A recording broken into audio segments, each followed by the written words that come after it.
కొన్ని రోజులుంటాయి. ఎంజాయ్ చేస్తే చాలు. ఎప్పటికీ మర్చిపోలేం. సో, ఈ రోజు నుంచి మాకు బీఫార్మ్ 4th సెమిస్టర్ స్టార్ట్ అవుతుంది. ప్రతిరోజు ఒకేలా రొటీన్ అనిపిస్తుంది. కానీ ఏ రోజు లైఫ్‌ని మార్చేస్తుందో తెలియదు. ఫార్మసీ ఒక కోర్స్ మాత్రమే కాదు. ఇది నాకు లైఫ్ లెసన్‌ని నేర్పిన చిన్న journey. So, welcome to new mini vlog. This is Yashwant. Generally ఒక స్టూడెంట్‌కి మార్నింగ్ నుంచి ఈవినింగ్ వరకు కాలేజ్ ఎలా జరుగుతుందో ఈ వీడియోలో చూద్దాం.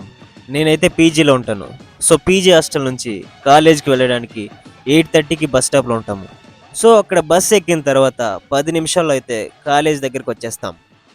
The next semester let's make it unforgettable. ఇంకా కాలేజీలోకి ఎంటర్ అవ్వగానే డ్రీమ్స్ మొదలవుతాయి. అందుకే మా సీనియర్స్ డ్రీమ్ చేజెస్ అని ట్యాగ్‌లైన్ ఇచ్చారు.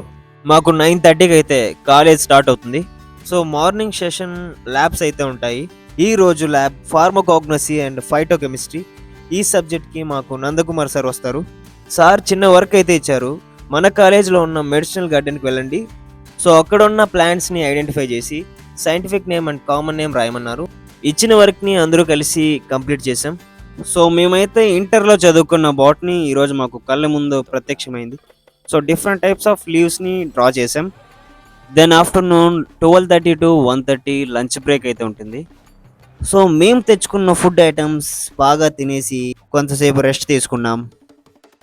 తర్వాత 1:30కి థియరీ క్లాసెస్కి వెళ్ళాం. సో 4:30 వరకు అయితే క్లాస్ జరిగింది. సో కాలేజ్ అయిపోయిన వెంటనే ఫాస్ట్గా పీజీకి అయితే వచ్చేసాం. Thank you for watching this video. Subscribe for more interesting vlogs. Thank you. Bye.